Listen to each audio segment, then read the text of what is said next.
দেখুন, অভিষেক বন্দ্যোপাধ্যায় যে বিদেশে যেতে মরিয়া সেটা নিয়ে তো বিতর্কের কোনো অবকাশই নেই, কিন্তু আলোচনার এই অংশে আমি দেখাবো গত 31শে জুলাই নাম না করে চোখের চিকিৎসার কারণ দেখিয়ে অভিষেক বন্দ্যোপাধ্যায়ের এই বিদেশ যাত্রার চেষ্টা প্রসঙ্গে রাজ্যের মুখ্যমন্ত্রী শুভেন্দু অধিকারী ঠিক কী বলেছিলেন দেখুন। কেউ ভানুয়াতুতে বসে আছেন, তো বিদেশে তো গেছে টাকা, অনেকে বিদেশে যেতে চাইছেন চিকিৎসার নামে, আপনি তো যেতে চাইছেন না। আপনি তো চশমা পড়েছেন, আপনার পাওয়ার চশমা আছে, আপনার তো এখানেই চোখ দেখাচ্ছেন। আপনারা জানেন এই কটাক্ষগুলোর পাশাপাশি আরেকটা ইস্যু গত কয়েক মাস ধরে একেবারে বিরাট চেহারা নিচ্ছে।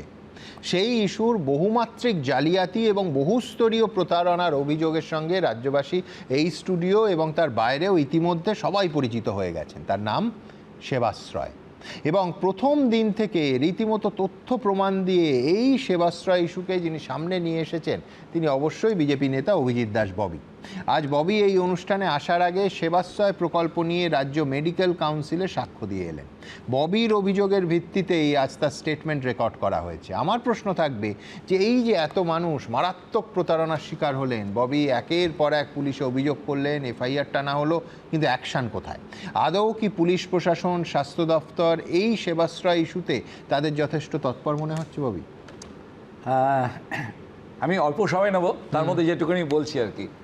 যেটা হচ্ছে প্রথম কথা, যে দাদা যেটা বললেন, এই যে আমার পার্সোনালি আমি কখনো মিথ্যা কথা বলি না, আপনি এটা বিশ্বাস করতে পারবেন যে যখন অভিষেক ব্যানার্জি 7,56,000 ভোটের বিরুদ্ধে ইলেকশন পিটিশন করি, আমার পাশে সম্পূর্ণভাবে লিগালি এবং সব দিক দিয়ে আমাকে হেল্প করেছেন মাননীয় শুভেন্দু অধিকারী, যার ফলে আজকে ওর এমপি পদটা ক্যান্সেল হতে চলেছে। আমি যাই এভিডেন্স জমা দিয়েছি, বিচার ব্যবস্থার উপর আমার আস্থা আছে। সেকেন্ড পয়েন্ট হচ্ছে, আজকে যদি আমার দল এবং রাজ্য সরকার যদি না আজকে আমার পক্ষে থাকতো, আমি এতগুলো কমপ্লেন করে এফআইআর হতো? আমাকে তো 2018-তে তৃণমূলের রাজত্ব আমাকে মেরে হাফ ডেট করে দিয়েছিল, আপনারাও দেখেছিলেন। আমি বারবার কমপ্লেন করেছিলাম, এফআইআর হয়নি, কারণ রাজ্য সরকার চায়নি, অভিষেক ব্যানার্জি চায়নি। আমি 156 ক্রসটিতে গেছিলাম, সেখানেও রিজেক্ট করে দিয়েছিল। তো সত্ত্বেও আজকে যে হচ্ছে, তার মানে মাননীয় শুভেন্দুদা কখনোই এটা এক পক্ষ বলছে, উনি আমার এই পার্টে মানতে অসুবিধা নেই। আমার 3 নম্বর পয়েন্টে ববি থাকবে।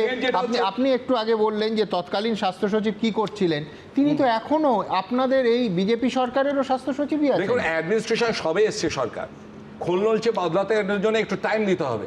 আজকে দেখুন, আমি তো ডাইরেক্ট আজকে বলছি ওনাকে যে আমি এর আগেও আপনার 5 বছর আগেও যখন এই স্বাস্থ্যসাথী হয় কয়েক লক্ষ কোটি টাকা দুর্নীতি আপনাদের মিডিয়াতে আসেনি, আমি কমপ্লেন করেছিলাম। এবং এইটা এর সঙ্গে নারায়ণ স্বরূপ নিগম কখনোই নিজেকে এর থেকে বাঁচাতে পারবেন না। স্বাস্থ্য সেবাশ্রয় যে এইভাবে বলছেন স্টুডিওতে বসে, তিনি তো তার চেয়ারেই আছেন।